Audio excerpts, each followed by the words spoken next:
నేను సిటీకేస్తే మా ఇల్లులు మా ఆఫీసులు మొత్తం లేచేస్తాడు. అంటే ఇలాంటి దౌర్భాగ్యమైన అభ్యర్థిని తెలుగుదేశం పార్టీ చంద్రబాబు నాయుడు పంపించడం ఈ నియోజకవర్గానికి. మరి గతంలో 2019లో వచ్చినప్పుడు నేను ఎలా ఎలక్షన్ చేశానో మీ అందరికీ తెలుసు. ఈ 5 సంవత్సరాలు మీతోటి ఎలా ఉన్నానో మీ అందరికీ తెలుసు. మరి నా స్వభావం ఏంటో, ఆ అభ్యర్థి స్వభావం ఏంటో ఒకసారి ప్రజలు చూస్తూ ఉన్నారు. వచ్చిన రోజు నుంచే గొడవలతోటి ఏదో ఒకటి ఇక్కడ మరి భయభ్రాంతులు చేసి ఈ నియోజకవర్గాన్ని మరి గెలవాలని తాపత్రయంతో ఉన్నాడు. నిన్న సభ కూడా అట్రఫీలూరైంది.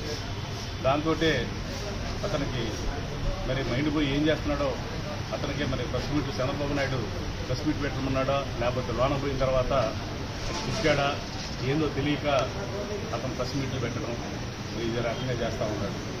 నేను ప్రెస్ మీట్ పెట్టింది ఏం పెట్టాను, చంద్రబాబు నన్ను పర్సనల్గా మాట్లాడితే నేను అతనికి కౌంటర్ ఇచ్చాను. అది కాదు నాయన చంద్రబాబు, కనీసం నువ్వు స్లిప్ తీసుకునే ముందు కనీసం ఇక్కడ ఏం జరుగుతుందో ఆలోచించుకొని నువ్వు చెప్తే బాగుండేది అని నీ వయసుకి పెద్దరికి ఇచ్చే నేను మాట్లాడాను. ఇక్కడ డబుల్ రోడ్ వేస్తాను మా గవర్నమెంట్ వచ్చినాక నేను చూస్తున్నాం. ముత్తూరులో బ్రిడ్జి కడతాను మా గవర్నమెంట్ వచ్చినాక ఆల్రెడీ ఈ రన్నింగ్లో ఉన్న సంగతి కూడా నీకు మీ కార్యకర్తలు చెప్పలేదు అని నీకు తెలియజేశాను. అట్లాగే నన్ను తెలంగాణ నుంచి ముందు తెచ్చుకొని ఇమ్ముతున్నానని ఒక మాట చెప్పాము. మరి నేను తెలంగాణ నుంచి ముందు తెచ్చుకునే క్యాండిడేట్నా, నువ్వు ఎక్కడి నుంచి వచ్చావు అని చెప్పి నీ మీద నేను కామెంట్ చేశాను. కనీసం ఈ అభ్యర్థిని గురించి కూడా నేను మాట్లాడలేదు. ఎందుకంటే కొత్తగా వచ్చాడు, అతనికి ఏం తెలియకపోవచ్చు. మరి అతను నాకు అన్నీ తెలుసు, రోడ్లు వేస్తానని చెబుతున్నాడు.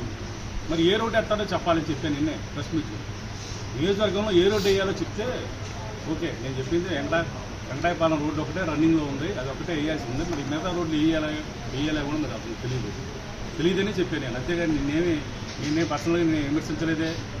నేను ఎక్కడ నేను తెలియదనే ఉద్దేశంతో నేను నీ పేరు ఎత్తలేదు ఎక్కడ కూడా. చంద్రబాబు ఎత్తాడు కాబట్టి చంద్రబాబు గురించి నేను మాట్లాడటం జరిగింది. ఒకసారి ఆలోచన చేయండి. ఎలాంటి వ్యక్తులు ఉంటే ఈ నియోజకవర్గం ఎలా డెవలప్ అవుతుందో, ఎలా దౌర్జన్యాలు జరుగుతాయో, అతని పక్కన చుట్టూ ఎవరున్నారో క్వార్టరీ ఎలాంటి వ్యక్తులు ఉన్నారో ఒకసారి ఆలోచన చేసుకోండి.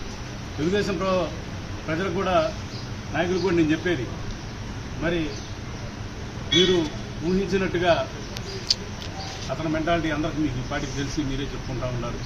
శ్రీధర్ గారు అయితేనే ఎంతో బెటర్గా ఉండేదని మీరే మాట్లాడుకుంటూ ఉన్నారు.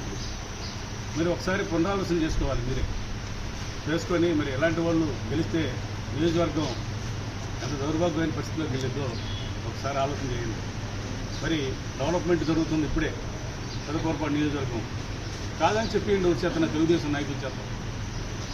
మా పార్టీ వాళ్ళతో పని లేదు, తెలుగుదేశం వాళ్ళే. ఇంత అభివృద్ధి మరి గతంలో ఎప్పుడు ఎందుకు చేయలేదు? ఇన్ని స్కూళ్ళు ఎందుకు బాగా చెప్పలేదు? ఇన్ని హాస్పిటల్ ఎందుకు కట్టలేదు? మరి ఇంత రోడ్లు ఎందుకు చేయలేదు? గతంలో మీరు చేయలేకపోయారు కదా. నేను చేశానని చెప్పి నేను ధైర్యంగా నేను ఓటడుతూ ఉన్నాను. మీరు ఏదో భయభ్రాంతం చేసి ఇక్కడ లబ్ధి పొందుదాం అనుకుంటున్నారు. అది జరిగే పని కాదు. జగన్మోహన్ రెడ్డి గారు వన్ సైడ్గా వస్తున్నారు.